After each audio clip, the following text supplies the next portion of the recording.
به هەلکەفتە یەکی ئایارێ لە ڕۆژا کریکارین جیهانی ئیرۆ لە ئەنکەرێژی ڕێبەچۆنێک حاتکردن پامنی دەنگی ئەمریکا ئەیوب دەمیر نەها لور بمەڕایە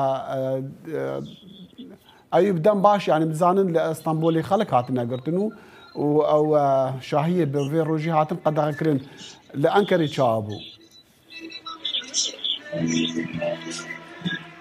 Dexin li Enqerê jî destiyê serê sibê hemû kes li qeda Xan Doğanê civiyan li Enqerê rastî îro rewşa ku em didin berçav rojeka gelek baş derbas bû kirêkaran pêşî meşek durist kirin û paşê jî ana cî ku em ana disekinin qeda Xan Doğanê li vê derê civiyan.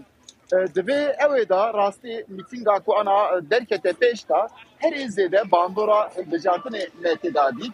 Yani di vê derê da tebahî dîsa rexne li ser zêdetir li ser desthilatê derketine pêş li vê derê tiştekî din jî derket pêş yani hemû kes deveciyên xwe diyar kirin ku êdî lazim e ku sistemeka nû were û aliyê din da jî desthilatiyeka nû daxwaz kirin.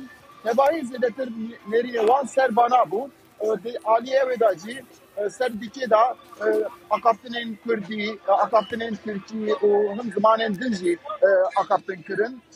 Baxta aştiyê kirin, pêwîstiyeka desthilatiyeka nû kirin kiremke. ئەیوب من دخواست بزانم یعنی ئەف خۆپیشاندان ئەف دەرکەتنا بە ڕۆژا کریکارین جیهانی ڕێخستی بوو ژە ئالێکی یان هەرکەس ژە ئالی خۆڤە دیچۆ یان بۆ نمونەوە کە تو دبێژی باندۆرە هەڵبژاتنا لەسەر دیار بوو یعنی هەر ئالێک ji خۆ re hatibû wir yan jî bi şêwekî rêxistî bû. Dexin bi koordinasyonekê tê çêkirin pêşî da sendîkayên karkeran yê mezin û biçûk tebahî beşdarî vê mîtîngê bûnin. Daliyê din da partiyên siyasî mesela HDP, CHP û partiyên din bi tebahî girseya xwe, ala xwe bi pankartên xwe beşdarî vê mîtîngê bûn.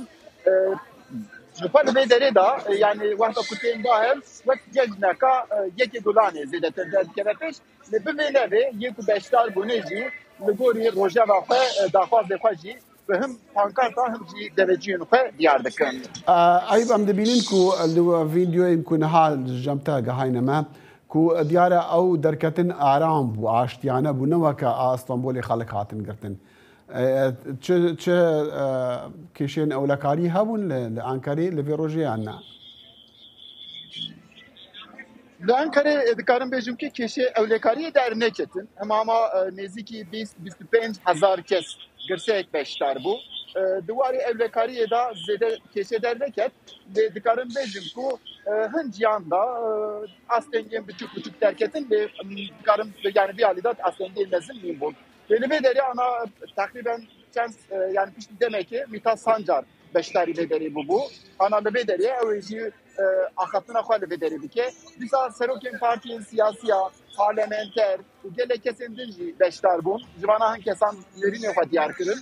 Tebahî yani wexta ku em didin derçap rastî yekê gulanê li Enqerê wek ne cejnekê derkeve pêş li bi vê nevê ana pêşiya me da hilbijartinê bandora hilbijartinê zêde ye. Belê.